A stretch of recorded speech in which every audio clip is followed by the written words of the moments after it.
family didn't take it very well. A lot of mean things were said, and pre-T, when they were all saying these things to me, I had written down a lot of things that had stuck with me. So I'm going to read off some quotes of what my family members have said to me. One of the very first things that my mom had said to me was that she had prayed to God that He would take her life before my transition. She also said, "You're 20, you're too young to know who you are."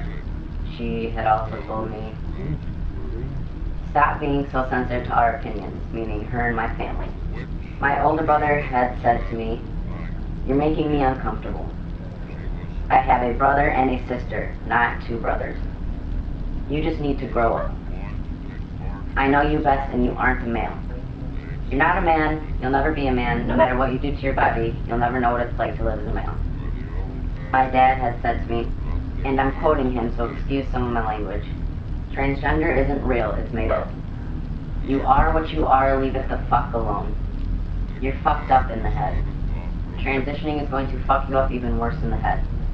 God doesn't make mistakes. The devil is in your ear. This isn't an act of God, and God gave me a daughter, another son." When all of this was going on, I never really got a chance to explain to them how their words made me feel.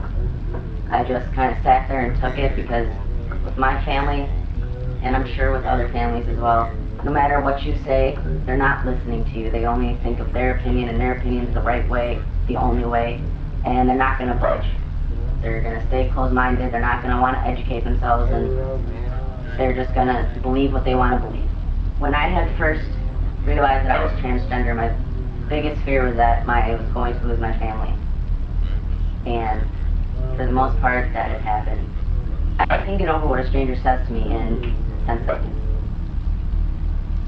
But when a family member says these kinds of things to you, it hurts the heart extremely bad. I would stop talking to them for a while because I didn't know what to say back to them. I didn't know how to react. I'm the type of person who doesn't like confrontation in the first place. So when it's with my family and we're arguing about me and I'm not able to explain to them so they can understand why I feel this way and why I need to do this, it's very frustrating, and it's very heartbreaking when your family doesn't support you.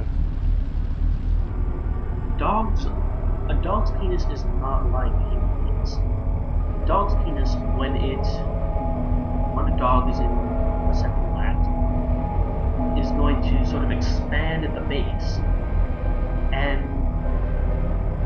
it has this gland there that is colloquially called the knot, which what that does is it holds the penis in place while the dog is coming, so that, you know, there's maximal chance of getting a bitch pregnant, of keeping all that sperm inside. This also happens with humans, despite the fact that no real intended pregnancy happens, so just be aware of that and be careful. With stallions too, there's a risk, and particularly one because of their size in general, just huge. And two, their penises have a sort of flare that widens when they grow. So you do have to be careful of physical injury, especially if you're going for the larger species and you are being penetrated by, you know, really big dogs like mastiffs and Irish bullhounds, or ordinary stallions. So it's pretty incredible technology. So it's absolutely understandable how just a normal mobile human being could be tracked using the ultimate goal of mind control technology. I am a mind control zombie. We work with the human focus as it pinpoints into a perception of identity and personality in order to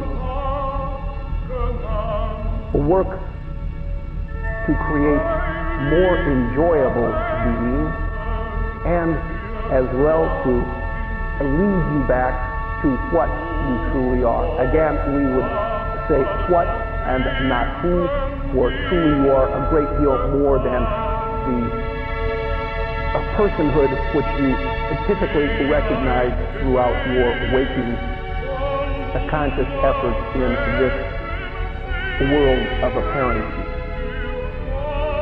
In that,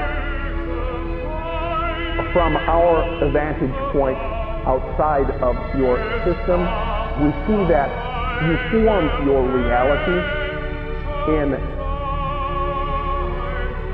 a cooperation of 7 basic inputs. First, in your belief.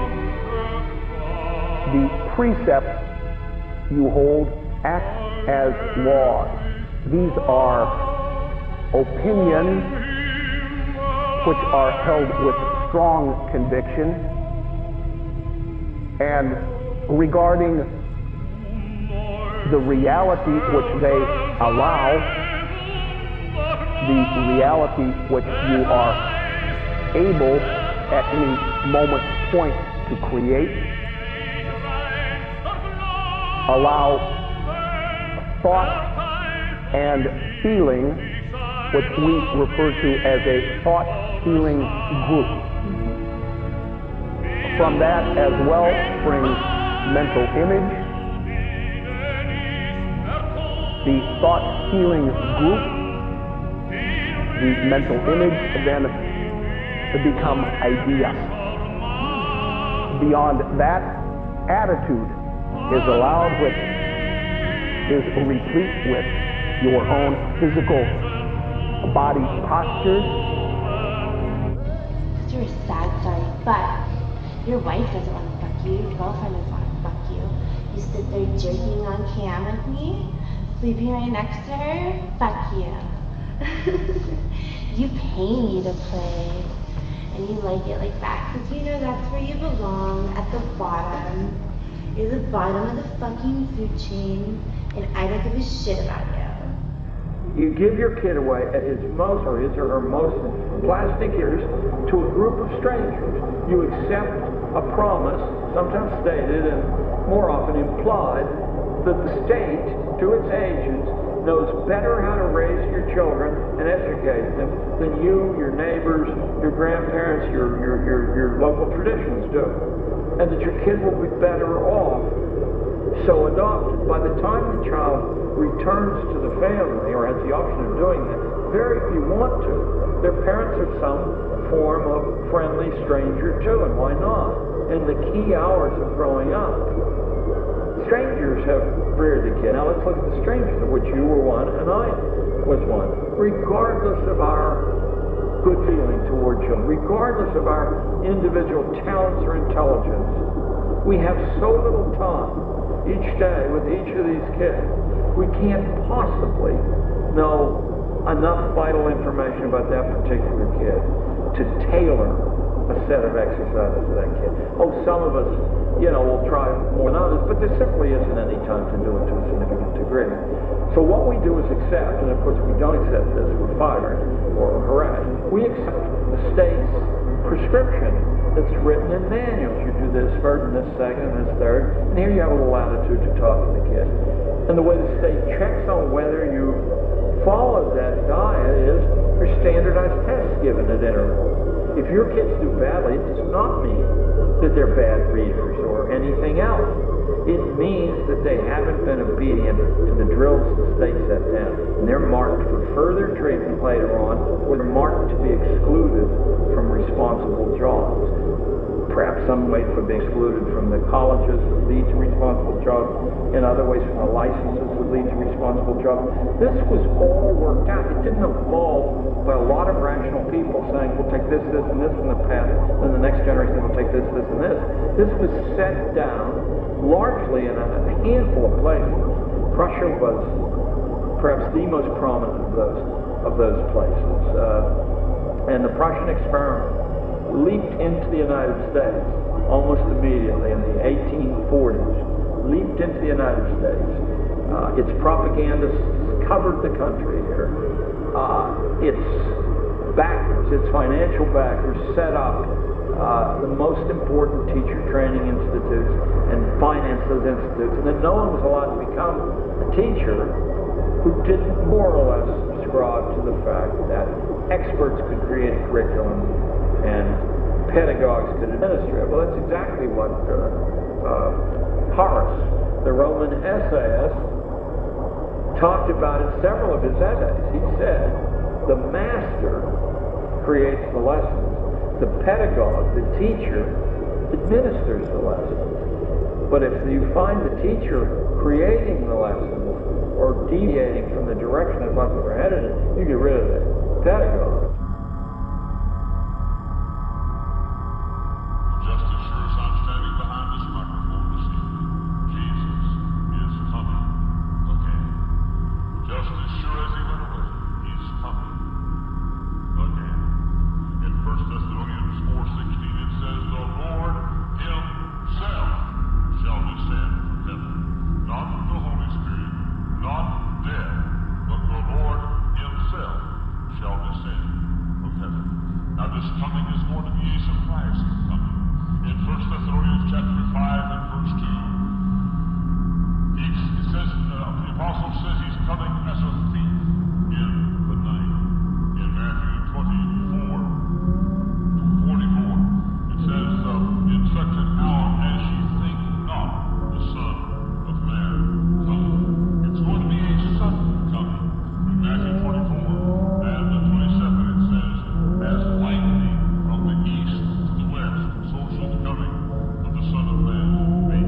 In 1 Corinthians 15:52, in a moment, in the twinkling of an eye, our Lord is going to come. I believe the coming of our Lord certainly must be very, very soon. I don't see how this all can stand much longer. If you have any confidence at all in this preacher, or in this church, or in the Bible, you will get right with me and show. I'm saying once again, if you have any confidence at all in this preacher, or in Bible students around the world, Jesus is going to come, and he's going to come soon. In God's name, prepare for his coming. But there's something else I want you to know about it. When he comes, he's going to divide the people. In Luke 17:36, it says, one shall be taken, and another left. Obviously, the two folks have been driving down the street, one shall be taken, and another left. Two folks be asleep at night, there's the wife taken, and the husband left, or the husband taken, and the wife left. Two folks be grinding at the mill, one taken, and the other left. Those taken, those who are born again. Those taken, those who have been saved. Those left, those who have rejected the Lord Jesus Christ, and not been born again. Those are the ones that are left. Now what's going to happen? Continue feature for a minute. What will happen?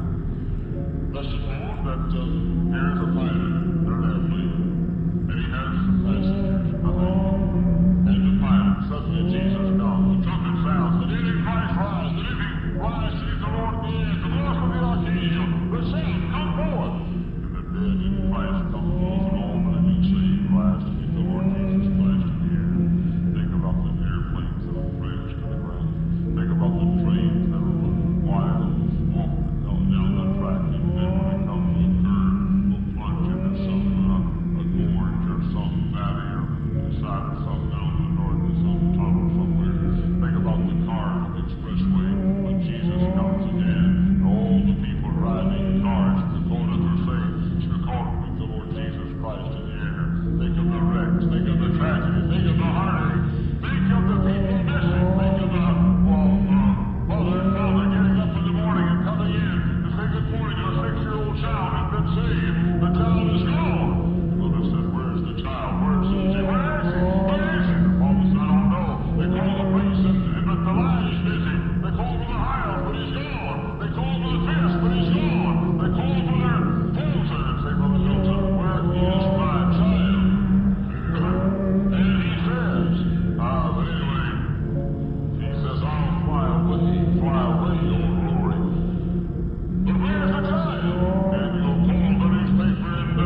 turtle who originally was a sandbox is now a pool today.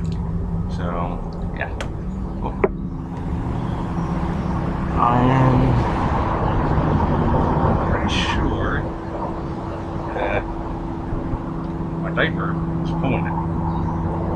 So now, so what I was talking about in the earlier video is there's a lot of bugs around and a lot of cars, which makes a lot of noise, which sucks, but it is what it is, I guess.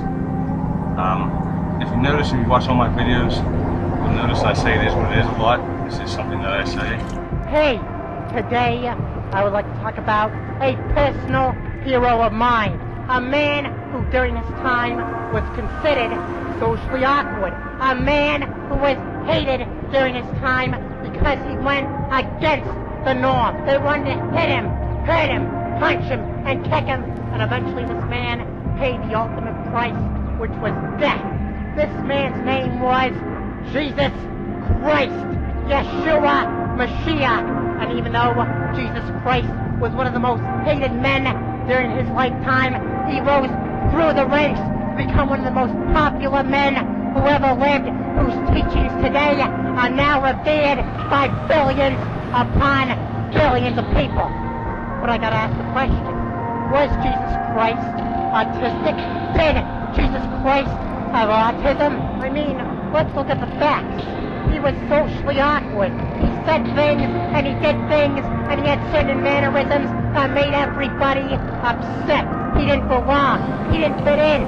It seems pretty autistic to me. You want to know what? I think Jesus Christ was the first ever person to have autism, which just proves autistic people can do anything. They can overcome. They can live their dreams, and they have the potential to become famous people and to do anything they want to do, and quite possibly become one of the most famous men, just like Jesus Christ, who ever lived. Jesus Christ was a man who had autism. He did not fit in. He did not belong. He was awkward. He was this and that. They hated him, this and that. But you know what? He is proof that if you have autism, you can overcome. Everybody on Earth has a slight amount of Neanderthal, so the scientists say everybody has a slight amount of Neanderthal gene in them, ranging from about 2% to about 3.5 or 4% being the highest. So the O negatives must be the highest on that scale. But I want to just say that I used to study Freemasonry a lot, and I've noticed that they like to rub things in your face that are truths, but you never see them as truths until you study enough, and then you become aware that there are a lot of truths that are right in front of your faces. Matrix is a law word. It's Latin, historically meaning mother. The second definition is from civil law, the original legal instrument from which all copies must be made. The third definition, a list of the parties to a lawsuit, including the addresses to which pleadings and notices can be served. A matrix is commonly used to list the names and addresses of creditors and other parties in a bankruptcy case. Many bankruptcy courts have specific rules on how to prepare the matrix. Hey guys, I won't know if I sound like Justin Bieber, and I'm gonna be saying sorry. I'm a portion of this I'm really good at, and people seem to get shocked the most when I sing to them sometimes. So I really wanna, your comment, your reply, your opinion. That's even better. Here we go. Is it too late now to say sorry? 'Cause I'm missing more than just your body. Oh yeah, yeah, yeah. Is it too late now to say sorry? 'Cause I'm missing more than just your body.